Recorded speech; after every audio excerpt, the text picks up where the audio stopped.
sana, lakini hii kitu ninaona sasa imewekwa siasa ndani. Ukiangalia jana wale walikuwa hapa wanafuata huyo ni watu wa Buda kali kwa vijana. Mmeniambia vijana walisema walietoa gari pikipiki zao mafuta na Caleb ndio wakuje hapa Kangundo wafuate hiyo gari.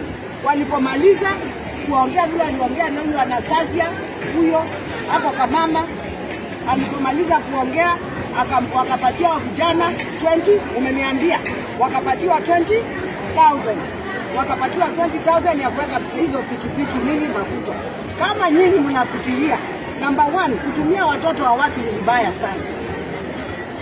Kuna company ilifanya kazi Machakos na hiyo company nimeambiwa na watu wangu inaitwa Mavata. Hiyo Mavata company kuna directors wawili, mmoja anaitwa Dola na mwingine I don't know their name. There is a man and a woman. Wali supply Machakos na walipo supply hawakusupply vitu zote within the government here. Hizo vitu walimaliza LPO yao the following year. Wakifanya hiyo inakuwa pending bill. Na ikikuwa pending bill, number 1 they have supplied everything. Si ati hawaja supply, iliruka mwaka lakini hiyo mwaka iliruka wakaleta kila kitu. They have supplied everything. Yeah? Na wakisupply kila kitu ni lazima walipe. Huyu mnasema mwingine, I don't know him. I know the people who are in the CR12. Wale wenye company, wale watu wangu wameniambia wale wenye company wamefanya kazi ndio. Na hiyo kazi wamefanya iliruka mwaka na kuna wale walimaliza mbele yao. Wale walimaliza mbele yao lazima wafanye nini?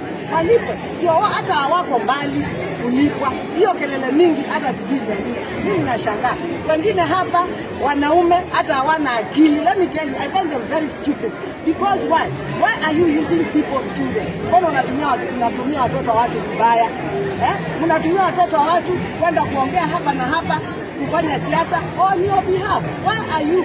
Kama wewe ni mwanaume na ukuje face me. Naambia Waita face me. Makao face me.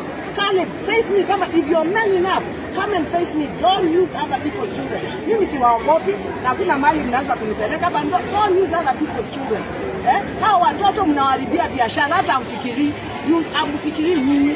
Hao watoto hata huyo mwenye hiyo company. Hiyo company imetembea kwa internet yote Kenya yote. Sasa huyo mwenye hiyo company atapatiwa kazi tena na nani kwa hii nchi? Nyinyi mnaharibia watoto.